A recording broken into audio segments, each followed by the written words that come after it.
Welcome to Heart Over Gold, the channel where love, kindness, and humanity shine brighter than any fortune. In today's story, Michael Hook, a successful businessman, never expected a brief coffee stop to change his life. When he encounters a young boy named Henry in need of help, Michael discovers that the child is his son, whom he never knew existed. The boy's mother, Gina Brooks, is the woman from Michael's past, and their reunion forces them to confront years of separation and unspoken emotions. As Michael strives to build a relationship with Henry, Gina grapples with trust and fear, unsure if Michael will truly be there for their son. This story is about redemption, healing, and the power of presence over ambition. Don't forget to like, subscribe, and share your thoughts in the comments, and keep up with our latest stories. The rain had stopped, but the streets still glistened with moisture, reflecting the bright city lights. Michael Hook walked into the cozy little cafe, expecting just a quick coffee break before returning to work. As he reached for his phone, a soft sniff caught his attention. He turned to see a young boy standing in the corner, his blonde hair messy and blue eyes filled with unshed tears. Michael, normally the type to avoid interfering in the problems of others, felt something shift inside him at the sight of the boy. There was a look of longing in his eyes, a tightness in his small hands that made him pause. Then the boy spoke, his voice barely audible. "I can't find my mommy." A pang of concern gripped Michael's chest, and he suddenly realized that everything he knew was about to change. An hour earlier, the rain had ceased, leaving the streets damp and the air filled with the scent of fresh pavement and coffee. Michael, drained from a day full of meetings, wasn't typically one to seek out small, quaint cafes. He preferred the polished corporate atmosphere of upscale places, but today he needed a break from his high-stress environment. As he entered the cafe, the rich aroma of roasted coffee beans filled the air, mingling with a faint sweetness. The cozy space had a rustic charm, with mismatched chairs and soft yellow lighting creating a peaceful atmosphere. Michael planned to check his emails while waiting for his order. But a faint sound broke his concentration, an almost imperceptible cry. He ignored it at first, thinking it was just another city noise. But this was different. The calm, subdued tone felt deliberate, as if someone was trying to remain unnoticed. Michael tilted his head slightly to catch a glimpse of the small figure by the cafe's corner. A young boy, no older than 4, stood alone, his little hands clutching the edge of a wooden table. His messy blonde hair framed his face, and his striking blue eyes shimmered with unshed tears. He looked around cautiously, his lip trembling as if he was trying hard to hold back the tears. Michael frowned. The boy was alone, with no adult in sight. Despite his usual reluctance to get involved, Michael couldn't ignore the situation. He slipped his phone into his pocket and walked over, lowering himself carefully to avoid startling the child. "Hey there, are you okay?" Michael asked softly. The boy jumped at the sound of his voice, his wide blue eyes meeting Michael's. For a moment the boy hesitated, his small hands gripping the table more tightly. Michael softened his tone. "Are you with someone?" The boy sniffled, his lip quivering as he whispered, "My mother." Michael scanned the cafe again, looking for any sign of the woman. The boy's lip trembled again, and a tear fell down his cheek. "I don't know where she is," the boy murmured. The weight of the boy's fear hit Michael hard. It wasn't just that he had lost track of his mother.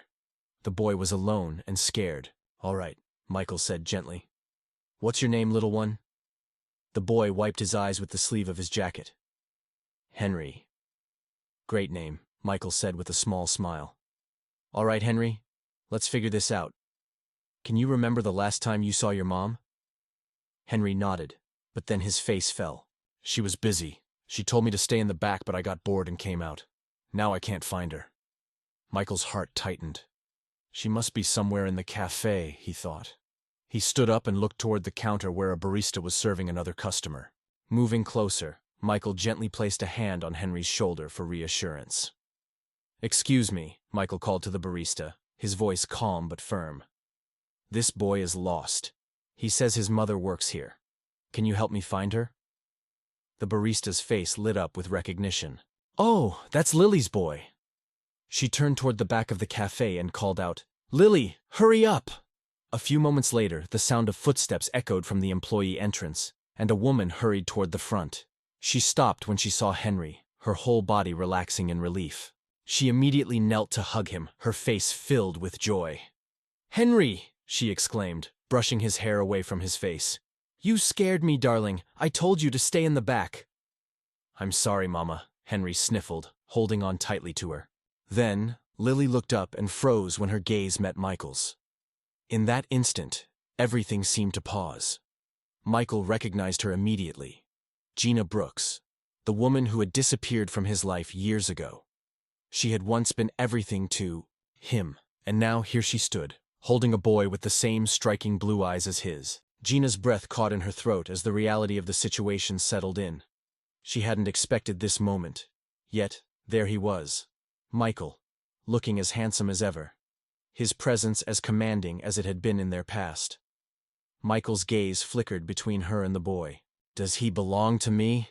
he asked, his voice low, the weight of the question heavy in the air. Gina's heart sank, and she felt the ground shift beneath her. She had never imagined this moment would come, and yet here it was. She looked down at Henry, her son, and then back at Michael. "Yes," she whispered, her voice barely audible. "He belongs to you." Michael's shock was palpable. "Why didn't you tell me?" His voice cracked, filled with a mix of pain and disbelief. Gina closed her eyes, fighting the tears. "I didn't think you'd want to know," she murmured, her voice trembling. "You were so focused on your career, your legacy. I thought it would be best if I handled it on my own." Michael's jaw clenched, his emotions building up. "You made the choice for me," he said quietly, a hint of anger in his voice. "I thought I was doing the right thing," Gina whispered, tears threatening to fall. Michael took a deep breath, trying to steady himself. "I want to know him. I want to be a part of his life," he said, his voice steady but filled with an underlying urgency. Gina nodded, her shoulders slumping in resignation. "I understand," she whispered. As Henry played quietly in the corner, Michael and Gina stood in silence, the weight of the past and the future hanging between them. This moment encountering his own son shouldn't evoke a sense of unfamiliarity. Yet it undeniably did. Ash entered his gaze instinctively sought them out. Lilan had arrived first seated at a quaint tea table by the window. With Henry at her side, the young lad angled his feet beneath the chair, his attention fixed on the stack of pancakes awaiting him. Michael compelled himself to inhale deeply before moving ahead.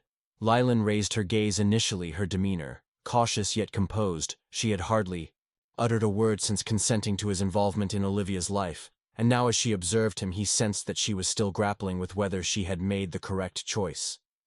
Henry looked up next, his mouth still stuffed with pancake. He stared at Michael for a moment, then gulped down hard.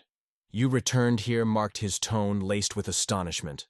Michael felt a constriction in his chest at the sheer innocence of the statement. Did he really believe he wouldn't? Had he already come to understand that people often do not remain? "I told you I would," Michael remarked as he drew out the chair opposite them. "I honor my commitments." Henry scrutinized him, weighing the truth of his words. He nodded, a look of satisfaction crossing his face at the response. Gina adjusted her posture, clearing her throat as she settled into her chair. "We were simply enjoying our breakfast.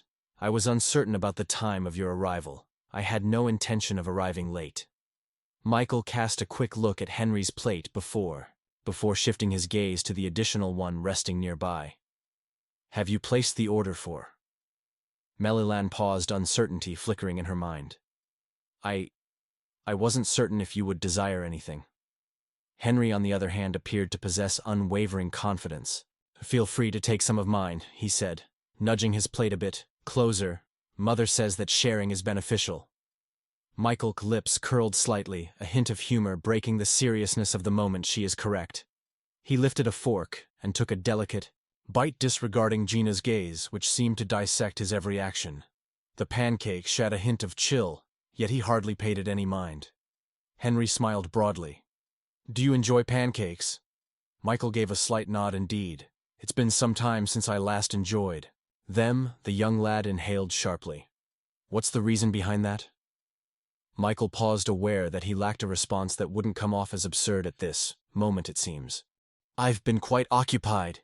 Henry scowled, overwhelmed with tasks. "Pancakes will have to wait."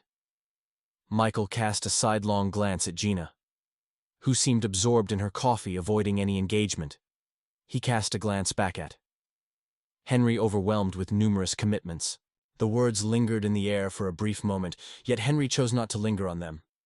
He returned to his meal, appearing satisfied that his pancakes were now being enjoyed by others. Lylan at last found her voice.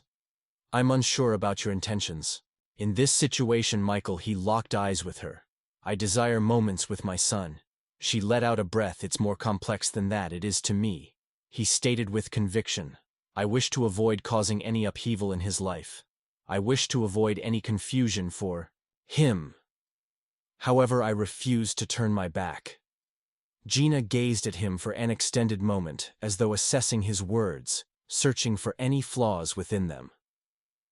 At last, she let out a deep breath. "Let's take our time to ease into this brief encounter's moments. Sherry, won't push him into anything he's not prepared for." Michael gave a slight nod. "That seems reasonable." Henry glanced back and forth between them, then tilted his head thoughtfully. "Does this imply that you'll be present more often?" Michael felt a constriction in his throat. "Indeed, young one. Indeed it does." The boy pondered this for a moment. Then a smile spread across his face. Understood in an instant. The atmosphere in the room transformed. It hadn't vanished entirely, but it felt more subdued, simpler. Gina appeared uncertain, grappling with her decision. Yet Michael noticed a subtle glimmer of hope beginning to shine in her eyes, as Henry excitedly shared his thoughts on his favorite cartoons and expressed his desire to learn how to ride a bike. Michael had a moment of realization. This was not going to be a simple task. For the first time in his life, he felt a deep yearning to strive for something beyond mere success. Michael had always been decisive in the realm of business, in the art of decision-making. In every facet of his existence, he had consistently exuded confidence. Yet as he stood before Gina's apartment door, an unfamiliar sensation washed over him. Uncertainty. A week had passed since their breakfast at the cafe. A week since Henry had gazed up at him with those striking blue eyes and inquired if he intended to stay.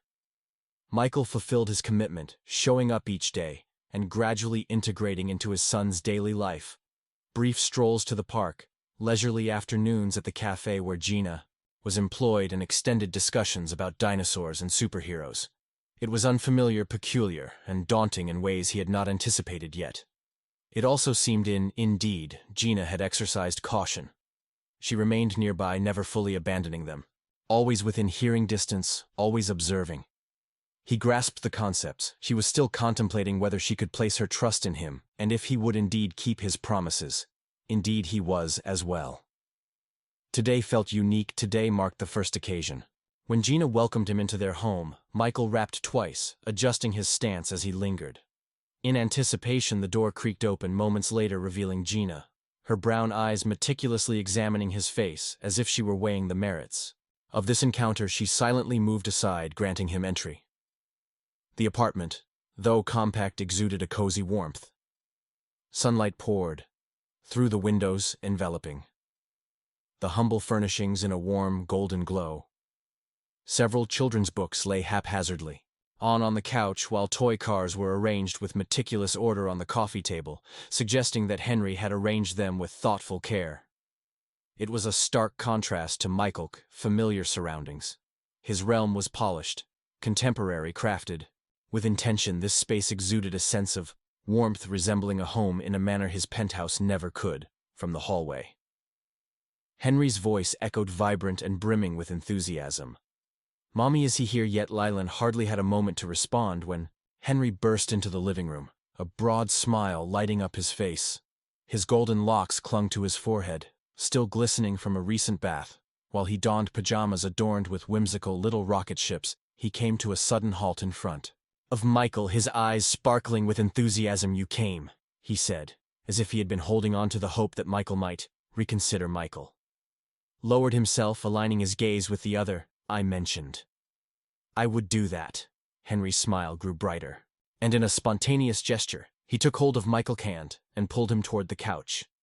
"Take a look at my creation." Michael allowed himself to be drawn along, Taken aback by the ease with which it unfolded, he settled into his seat as Henry ascended. Next to him, beaming, Ash gestured toward a vibrant assortment of blocks meticulously arranged on the coffee table. "It's a space station." Henry elaborated, his tone brimming with enthusiasm for those who traverse the cosmos and the beings that inhabit it. Michael examined it with the gravity it warranted. "It appears quite remarkable. I believe there's potential for additional astronauts." Henry nodded with enthusiasm. "Indeed, we have the potential to create even more." Michael grasped a handful of blocks. Allowing the boy to guide their collaborative effort, time seemed to blur, and eventually Gina took a seat opposite them. Observing in silence, "You're quite adept with him," she remarked after a moment, her tone gentler than it had been. Michael cast a fleeing look in her direction. "I am making an effort." She let out a breath, curling her legs beneath her on the couch. "He's still navigating through all of this." "I feel the same way." Michael meticulously positioned a small block at top their expanding creation. "Understand, however, I have no intention of leaving Gina." She observed him intently, as though weighing the truth of her conviction. Olivia, unaware of the gravity of their discussion, looked at Michael with wide eyes. "Shall we visit the park tomorrow?" Michael acted without a moment's pause. "Certainly." Gina let out a soft sigh, yet a faint smile danced on her lips. "Looks like I'll be enjoying a leisurely afternoon break." Michael locked eyes with her alternatively. "I could handle it on my own." Her expression changed in an instant, becoming cautious once more. "It's premature," for that Michael chose not to engage in a dispute. He decided not to exert any pressure. "Then we all go," he stated plainly. Gina eased a bit, as though comforted by the agreement. Henry, however, had already progressed, lifting his space station and placing it meticulously on the table, as if it were the most significant object in existence. Michael found himself on an uncertain path. Yet for the first time, he was free from the weight of future considerations. He was neither plotting nor anticipating the future. At last he was just present, and it seemed just as it should be. The following afternoon, Michael found himself in an unexpected scenario, standing in a park, clutching a juice box and observing a 4-year-old darting around him with endless enthusiasm. He had navigated intense negotiations, fierce boardroom confrontations, and multi-million-dollar mergers, yet nothing could have equipped him for the challenge of keeping pace with a child who appeared to have endless energy. Henry dashed across the playground, his joyous laughter echoing as he scaled the jungle gym with remarkable agility. His tiny hands clutched the bars firmly as he ascended. Then he turned to wave at Michael with a sense of pride. "Behold my elevation." Michael nodded, squinting against the bright afternoon sun. "That's quite remarkable." Leland, positioned a short distance away, emitted a gentle chuckle. "He ascends every surface. It seems as though he is completely unafraid." And Michael looked at her, picking up on the affectionate frustration in her tone. Today she wore a casual outfit, her hair pulled back, exuding a sense of relaxation that was noticeably different from their earlier encounters. It was the first time he had encountered her beyond the confines of work, beyond the cafe, in an atmosphere that felt ordinary. He inherited that from you, he remarked, observing as Henry meticulously started his descent. Leland raised an eyebrow. "Do you really believe that?" Michael wore a sly grin. "You always face challenges head-on." She let out a breath, her gaze drifting elsewhere. "That feels like ages ago." Michael understood her implication. Their history was intricate. Once they were utterly inseparable, and he had held the belief that she would forever remain at his side. Yet at some point in the journey, ambition seized control, priorities realigned, and she departed, leaving no trace nor rationale up to this point. Henry dashed back toward them, his cheeks aglow from the warmth, a broad smile lighting up his face. "I wish to take a ride on the swings." Michael pointed to the vacant swings in the vicinity. "Let him proceed." Henry took his hand firmly, and Michael was surprised by the warmth that blossomed in his chest from such a straightforward, trusting action. He trailed the boy to the swings, hoisting him onto the seat before positioning himself behind him. "Are you prepared?" Henry responded with enthusiasm.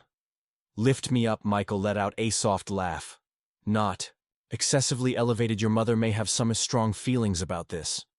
Leland let out a derisive snort from behind them. "That is indeed correct." Michael preeped, held Henry with a decisive shove, observing. The boy soared ahead, his joyous laughter echoing. Around them he pressed on, settling into a cadence, absorbing Henry's musings about his beloved cartoons, his preferred treats, and the new sneakers he desired for their promise of speed. It felt peculiar, though their acquaintance was brief. Every moment spent with the boy felt instinctive, as if their connection had been destined from the very beginning. Eventually, Olivia eased his pace, shuffling his feet through the sand to bring the swing to a halt. He glanced at Michael, curiosity etched across his face. Greeting, Sir. Michael wore a sly grin, still referring to me as Miss Are you? Henry inclined his head. How would you like me to address you? Michael paused, casting a fleeting look at Lilan. She observed them intently yet remained silent. He cast a glance at Henry, maintaining a calm tone. Feel free to refer to me however you like. My friend Henry appeared to ponder it for an extended moment. With a subtle assured nod, he flashed a grin. All right. Michael, something within him contorted in an unforeseen manner. It wasn't a matter of rejection. He simply hadn't anticipated that Henry would instantly refer to him as Dad. He still had to prove himself for that. Yet when his son spoke his name so effortlessly and with such ease, it felt like a significant moment. A modest, yet significant stride. Michael beamed. Absolutely. My friend Henry leaped from the swing and grasped his, and I would like to have some ice cream. Is it possible for us to do that? Michael cast a fleeting look at Gina, his eyes silently seeking her consent. She let out a sigh, yet a smile. Grace. Her lips understood. However, no chocolate, it ends up all over the place. Henry let out a deep, frustrated sigh. Mother, Michael chuckled playfully, tolling the boy's hair. How about we grab some ice cream, my little friend? As they strolled away from the swings, Henry's tiny hand still clasped in his, Michael came to a realization. For years, he had been convinced that success was defined by figures, by influence, by the next significant achievement. Yet this moment, this bond, this deepening trust seemed to hold greater significance than anything else. For the first time in his life, he found himself free from the burden of contemplating what lay ahead. He was just present. He felt an unwavering desire to remain exactly where he was. The sun was beginning its descent as they arrived at the quaint ice cream shop nestled at the street's corner. Henry pulled on Michael's hand, nearly bursting with enthusiasm as he glanced at the vibrant menu showcased on the glass counter. His blue eyes sparkled with excitement as he enthusiastically gestured towards the flavors, his enthusiasm seemingly boundless. I want vanilla. Henry declared, his face pressed against the glass, adorned with vibrant rainbow sprinkles. Michael Smurf casting a sidelong glance at Leland, who responded with an amused shake of her head and a soft sigh. You always choose vanilla, she playfully remarked. Henry faced her, his eyes widening in exaggerated disbelief. It's simply the finest. Michael let out a soft laugh as he approached the counter. Vanilla, adorned with a cascade of rainbow sprinkles. Understood. He cast a fleeting look at Gina. What about you? She paused, her arms gently folding across her chest. I'm doing well. Michael arched an eyebrow. So ice cream isn't your thing? Gina let out an exasperated sigh. Certainly. I simply. Mommy has a fondness for strawberries, Olivia interjected with a sly smile, yet she never acquires it for her own sake. Michael fixed her with a pointed gaze, anticipating eating a rebuttal. Yet she merely sighed, casting a glance at her son, before muttering fine delightful strawberry. Shortly thereafter, they found themselves seated at a small metal table outdoors. The evening air refreshing yet enjoyable. Henry was completely absorbed in his ice cream, joyfully savoring the melting swirls, while his feet swung playfully beneath the chair. Michael observed him for a brief moment, before shifting his attention to Gina. Seems you weren't going to receive anything at all. She nonchalantly shrugged, savoring a delicate bite of Harris cream. I typically don't give it much thought. It's really nothing to worry about. Michael's brow furrowed ever so slightly. If it's something you enjoy, then it is. Gina's expression shifted, revealing a moment of surprise at the unexpected words she gazed into her cup for a moment, then slowly shook her head. It seems I become accustomed to prioritizing him.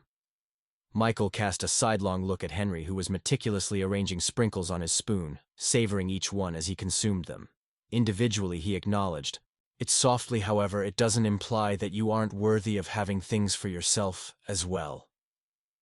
Gina gazed at him, a mystery lingering in her expression.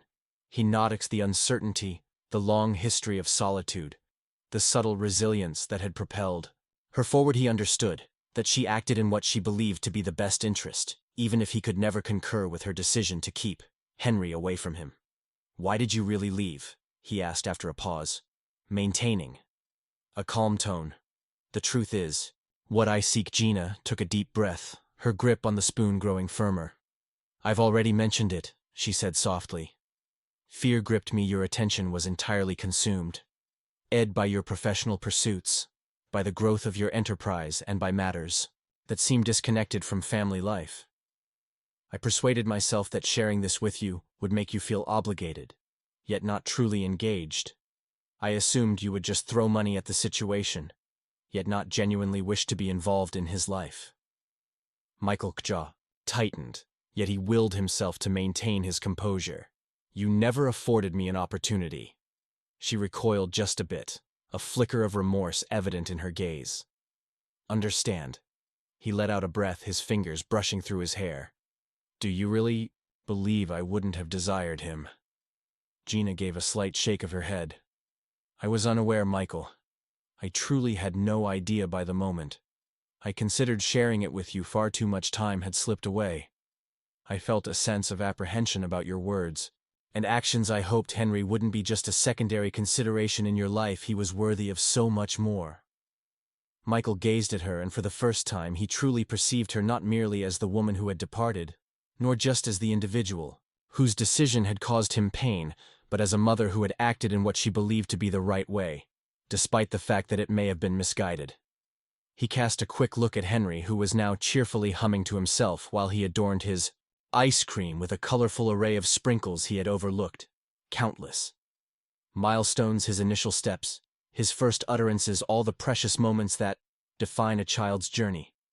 "I can't reclaim those years," he said at last, his voice softened. "However, I have no intention of leaving at this moment." Lilan observed him intently, her brown eyes scanning his features, as if in search of something tangible to grasp.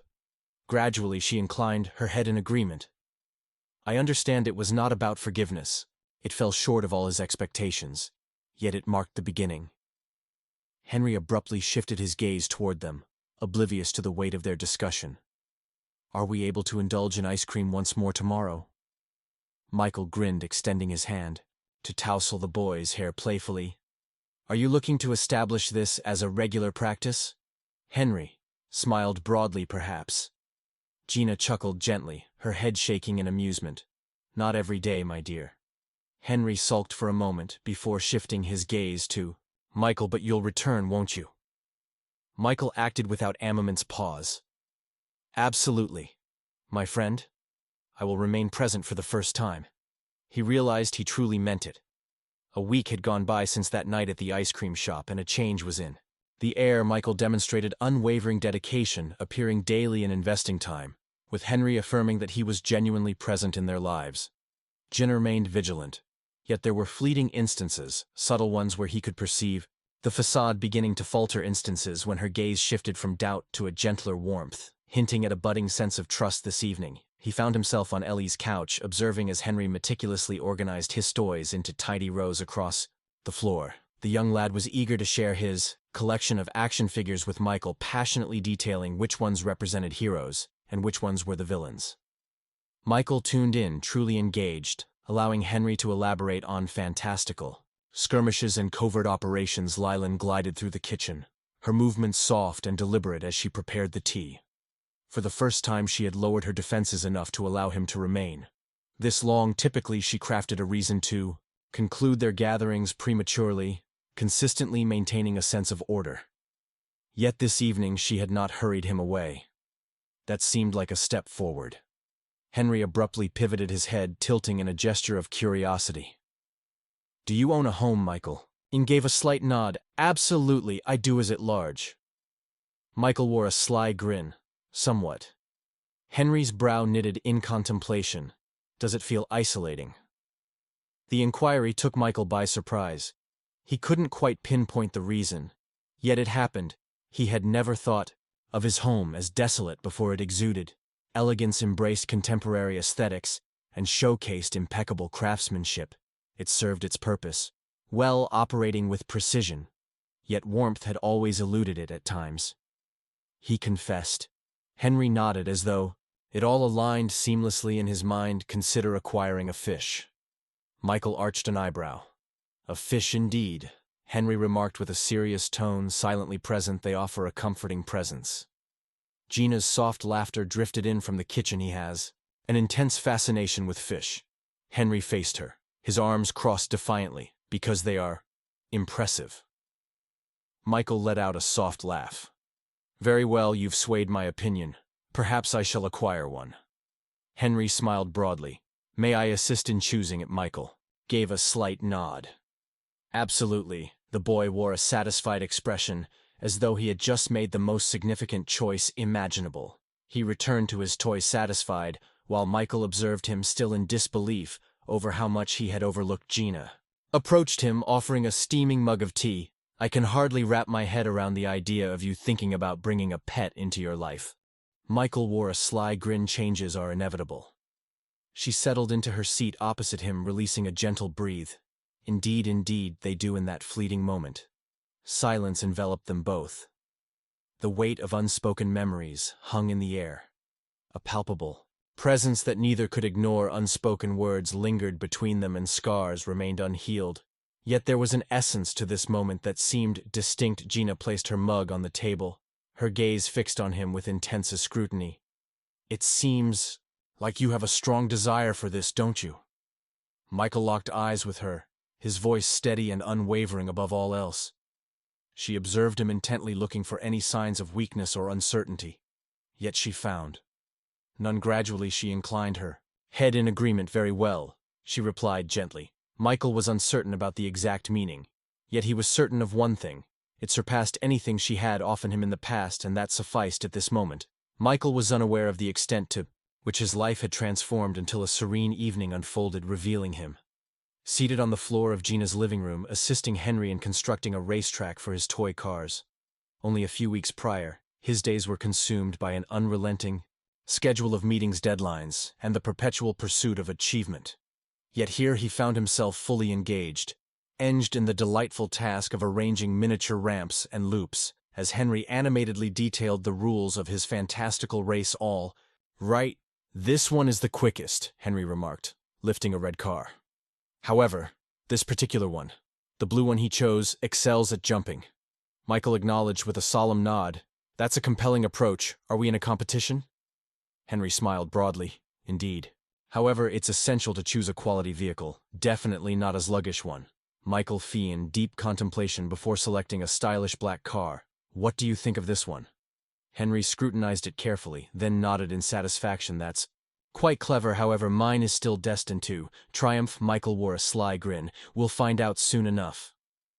Gina lounged on the couch, observing them with an expression that left Michael puzzled. It had transformed beyond mere hesitation. Not quite that anymore. It was a gentler feeling, one that leaned more towards acceptance. She had been allowing him to enter her world piece by piece, yet he sensed her lingering caution. He grasped the concept trust takes time to develop, and he had lost out on years of their shared experiences. He couldn't simply assume she would let that go as they prepared their vehicles.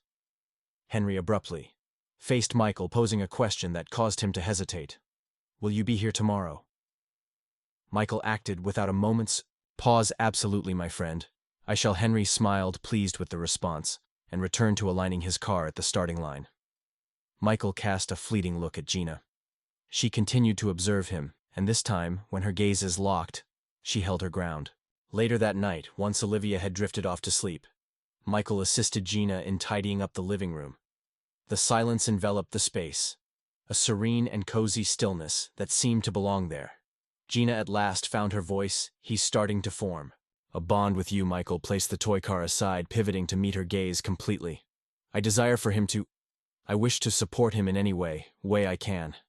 She let out a breath, her fingers gliding through her hair. It continues to frighten me. Agave, a slight nod. I understand, but I have no intention of leaving Gina. She gazed at him for an extended moment before letting out a sigh. I'm beginning to embrace that notion. Michael sensed a release deep within his chest. It was not a commitment. It fell short of all his desires, yet it held significance as he departed that evening. He was certain of one thing. This transcended mere compensation for time that had slipped away. This was about constructing a future one he would never abandon again. The conclusion of this narrative transcends mere resolution. It stands as a tribute to personal evolution, atonement, and the strength found in new beginnings. Michael begins as a man driven by ambition, convinced that his life is fulfilled until he uncovers a reality he never realized was there. The gradual nature of his transformation adds depth and significance to the journey. He doesn't merely hold the title of father. He cultivates it one small moment at a time. Gina's journey is equally compelling. She transcends the role of mere obstacle or love interest. She embodies a mother who acted from a place of fear and the instinct for self-preservation. Her uncertainty stems not from a desire to punish Michael, but from a need to safeguard her son, observing her gradually lower her defenses not merely for Henry, but for herself enriches the narrative. She discovers that she no longer needs to bear the weight by herself, that placing her trust in Michael doesn't equate to relinquishing control, but rather to embracing a partnership at the core of everything. Leaves Henry the pure spirit who unites them all, the trust he holds, the curiosity that drives him, and his pure belief in love illuminate the narrative beautifully. He doesn't require elaborate displays. What he seeks is simply presence, reliability, and the subtle comfort of knowing that Michael will remain steadfast the instant he inquires, "Will you return tomorrow?" And Michael responds, without a moment's pause, carries more weight than any grand proclamation. This conclusion isn't focused on flawlessness. It doesn't tie everything together perfectly, because it isn't so straightforward. It's a journey of renewal, a process of rebuilding trust, and an understanding that the essence of family is shaped not by history, but by the decisions we embrace as we look ahead.